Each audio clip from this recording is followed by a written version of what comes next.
Terbanyak sholat menenangkan jiwa. Ada seorang zuriat Rasulullah SAW, digelar dia dengan Al-Imam As-Sajjad. Sajjad diambil dari kata sajid, sajid dari kata sajad bersujud, sajid sujud, sajjad orang yang banyak sujud. Kata Imam Az-Zahabi dalam kitab Syiar A'lam An-Nubala, satu hari dia bersujud alfa sajdah, 1000 kali sujud, 1000 kali bersujud. Nabi SAW punya anak perempuan namanya Sayyidatuna Fatimah. Sayyidatuna Fatimah punya anak laki-laki namanya Sayyidina Al-Husain. Sayyidina Husain punya anak laki-laki namanya Sayyidina Ali. Untuk membedakan antara nama kakeknya Ali, cucunya Ali, maka cucunya itu bergelar dengan Imam Zainal Abidin. Zainal perhiasan, Abidin ahli ibadah. Disebut dengan Zainal Abidin karena dia perhiasan para ahli ibadah. Disebut dengan Sajjad karena banyak sujud yang luar biasa. Andai kita tidak bisa sujud beliau, paling tidak sujud-sujud itu kita nikmati. Subhana rabbiyal a'la wa bihamdi, subhana rabbiyal a'la wa bihamdi. Sekarang banyak orang sujudnya seperti stempel pos di kantor pos.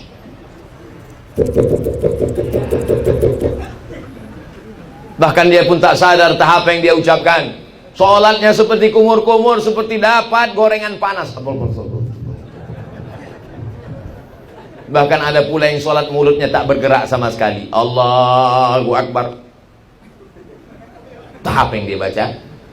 Ada seorang sahabat namanya Khabbab ibnul As. Ya Khabbab, ya. Apakah kau pernah jumpa Nabi? Ya, aku sahabat Nabi. Apakah kau pernah melihat Nabi sholat? Aku pernah melihat Nabi sholat. Nabi itu kalau sholat mulutnya bergerak atau tidak bergerak? Aku melihat Nabi sholat mulutnya bergerak. Dari mana kau tahu Nabi itu kalau sholat mulutnya bergerak? Bittirabi lihyatihi, karena jenggotnya bergoyang. Kenapa jenggotnya bergoyang? Karena dagunya bergoyang, rahangnya bergoyang.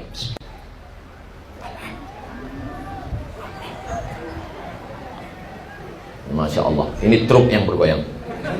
Saudara yang dimuliakan Allah Subhanahu wa Ta'ala, di antara yang menenangkan jiwa kita adalah zikir, yang menenangkan jiwa kita adalah salat, yang menenangkan jiwa kita adalah mujalasatus sholihin, duduk dengan orang-orang soleh.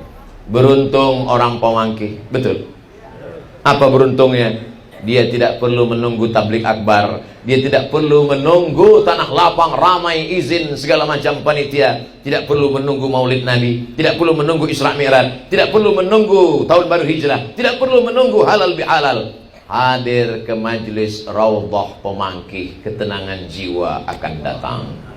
Cawannya sediakan, gelasnya sediakan, airnya akan turun, gelasnya ada di majlis Raudhah. Hatimu galau.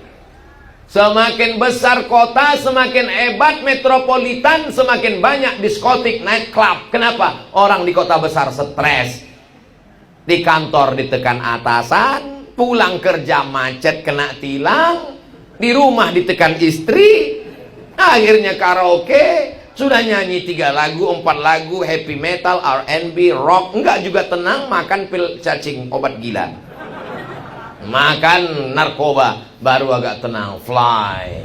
Begitu dosis habis, kumat lagi. Akhirnya pergi ke psikolog. Psikolog, saya tenang, kacau pikiran saya ini. Saya sudah nggak bisa tidur, kena penyakit insomnia. Padahal rumah ada, mobil mewah, hidup tenang, tapi hati tidak tenang, jiwa saya melayang. Kata psikolog dalam hati, masih syukur kau begitu baru 2 hari, aku udah 2 bulan kayak gitu. Mana ada manusia yang tidak menghadapi masalah? Dunia ini tempat masalah. Yang tidak ada masalah itu cuman orang gila. Makanya orang gila banyak sehat. Orang sehat kena covid, orang gila sehat walafiat. Saudara yang dimuliakan Allah Subhanahu wa Ta'ala, tidak ada yang bisa menenangkan jiwa kecuali dengan duduk mujalasatus sholihin. Saya kalau datang di mana-mana, saya tidak mau datang langsung ceramah, nggak mau saya. Ustaz Somad nanti langsung datang ceramah, nggak. Saya mau duduk dulu, dengar baca Quran, dengar kata sambutan, dengar nasihat para habaib, buat saya penceramah nomor sekian, baru saya maju. Apa? Merasakan ketenangan, bersalaman, cium tangan, mu'anaqah, musafahah, bersuka cita, bercengkrama, bertanya, apa kabar Habib? Sehat. Apa kabar Abah Guru? Sehat. Doakan saya selalu, insyaallah. La tansani min husni da'watikum, insyaallah. Begitu, itu resep saya. Jadi kalau ada orang bertanya ke saya, Ustaz Somad ini keliling ke sana kemari, saya ngeliat jadwal Ustaz aja capek, nggak usah dilihat. Apa makanan Ustaz? Biasa. Apa minuman Ustaz? Air putih, teh manis, kopi sekali-sekali. Makanan Ustaz, nasi, kadang nasi minyak, kadang nasi kuning, kadang nasi merah. Ada makanan khusus? Nggak ada. Saya sampai hari ini sehat karena doa orang-orang soleh. Duduk bersama orang soleh itu bagi saya cas. Ibarat baterai sudah lowbat, tapi begitu duduk langsung. Padahal ini tadi sudah lesu, letoy, loyo, lunglai, lemas. Tapi begitu duduk dengan para habaib, bangkit semangat lagi luar biasa. Tadi saya maunya duduk aja di bawah. Kata Pak Wagub, maju Pak Ustaz. Saya tanya Habib, boleh Habib? Laksanakan. Bapak ibu yang dimuliakan Allah Subhanahu wa taala, maka ibu-ibu mesti punya majelis, bapak-bapak punya majelis. Karena kalau tidak, kita akan semajlis dengan setan.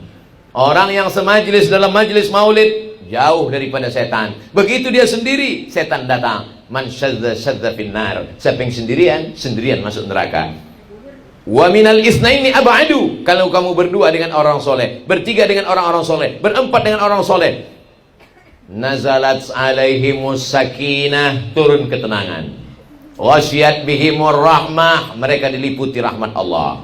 Hafat bihimul malaikah, mereka dikelilingi oleh para malaikat. Wa dzakarahumullahu fi man inda, mereka dibanggakan Allah kepada para malaikat. Majelis Raudhah ini berapa kali Sohibul Hajat? Seminggu sekali. Harinya?